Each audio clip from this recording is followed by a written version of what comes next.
असेबी इमारत। ये कहानी नहीं बल्कि एक हकीकत है। ये पिपला स्टेशन के साथ वाक़या एक रत्ती माड़ी इमारत की है, जिसमें 2 कमरे पुराने तर्ज के बने हुए हैं। इनमें से एक कमरा बिल्कुल बंद पड़ा रहता है और दूसरे 2 कमरों में हमारे नाना और मामू मुमानी और इनके बच्चे रहते हैं। एक कमरा जो इतना बड़ा नहीं है, इसमें हमारे नाना रहते हैं। हमारी नानी जान फोत हो गई हैं। और दूसरा कमरा बहुत ही बड़ा है। ये हिंदुओं के ज़माने का घर है, इसलिए इसमें एक मंदिर जैसी जगह भी है। इन कमरों के ऊपर छत है। इस पर एक ही कमरा है जो देखने में बहुत बड़ा लगता है। इसके 4 दरवाजे हैं और चारों तरफ बड़ी बड़ी खिड़कियां हैं। बहुत ही पुरस्कार सी छत थी।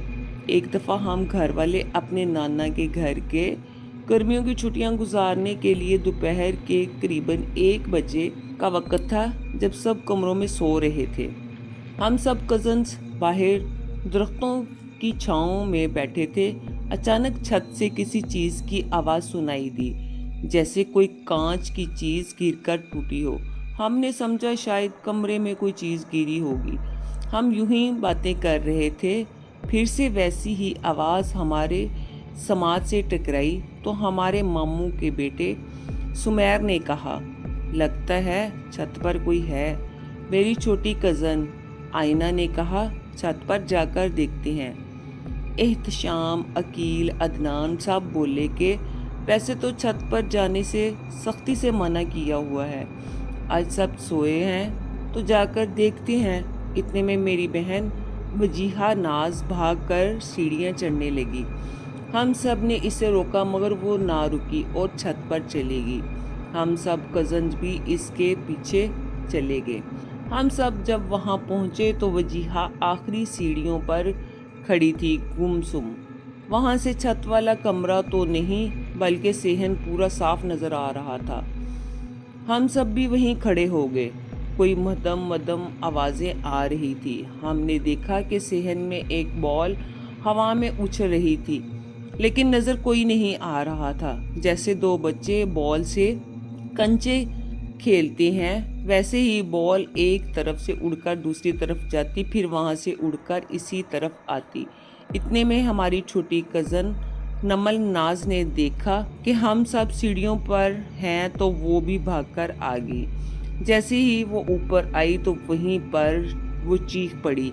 हम सब ने पीछे की तरफ देखा। इतने में हमारे नाना आ गए और उन्होंने हमें छत पर देख लिया। उन्होंने हम सबको बहुत डांटा और कहा, मैंने तुम सबको पहले भी कहा था कि छत पर नहीं जाना, तो फिर क्यों गए थे। मैंने अपने नाना जान को सारी बात बता दी। उन्होंने कहा, मुझे सब पता है, इसलिए तुम सबको वहाँ जाने से रोकता हूँ, क्योंकि वहाँ नारी मखलूक आबाद है, यानी वहाँ जिन थे।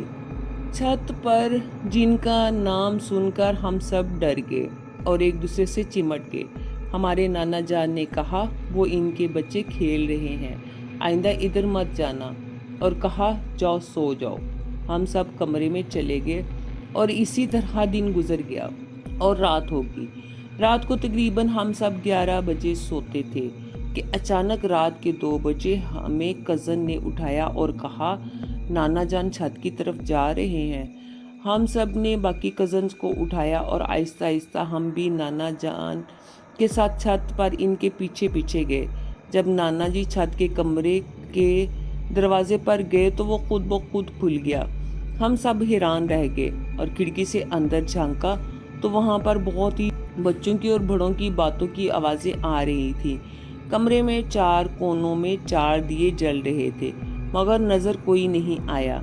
इतने में हमारी नज़र नाना जी पर पड़ी तो वो कमरे के दरमियान में एक पुराने से स्टूल पर बैठे थे। इन्हें देखकर ऐसा लगता था कि जैसे वो नींद में ही हों। हमें इस कमरे में बहुत से भयानक से साए नज़र आने लगे।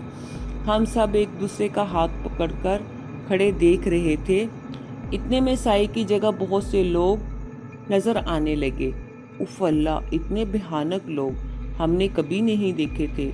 इनके चेहरों पर सिर्फ एक एक आंख थी और सबके बड़े बड़े नाखून और दांत थे। ان کی اس ایک آنکھ سے ایسا لگتا تھا جیسے خون بھرا ہوا ہو، بالکل لال، اور ان کے جسم سر جلے ہوئے تھے۔ ان کو دیکھ کر ہم سب ڈر گئے اور ایک دوسرے کو نام بولنے کا اشارہ کیا۔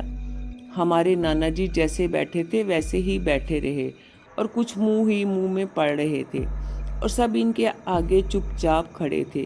ہمیں حیرت ہوئی کہ کیا معاملہ ہے۔ اتنے میں ہم نے دیکھا کہ ایک بہت ہی بھیانک قسم کی لڑکی، جس کے نہ ہونٹ تھے اور نہ ہی ناک اور کان تھے، سب کے گلے لگ رہی تھی۔ سب زور زور سے ہنس رہے تھے۔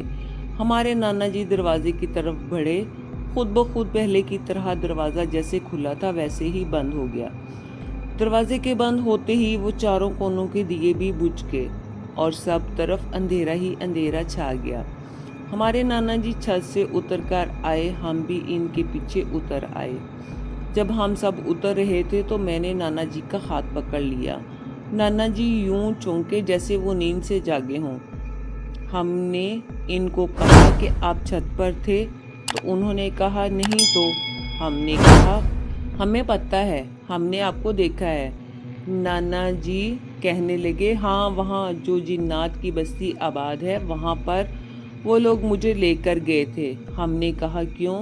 کہنے لگے ان کی شادی تھی، وہ سب مسلمان ہیں اور مجھے نکاح پڑھوانے کے لیے بلوایا تھا۔ نانا جان نے کہا آئندہ ادھر مت جانا اور جا کر سو جاؤ۔ ہم سب سو گئے اور صبح گھر واپس گئے۔ پھر ہم آج تک ادھر نہیں گئے، اگلی چھٹیوں میں جائیں گے۔ آپ کو کہانی کیسی لگی ضرور بتائیے گا۔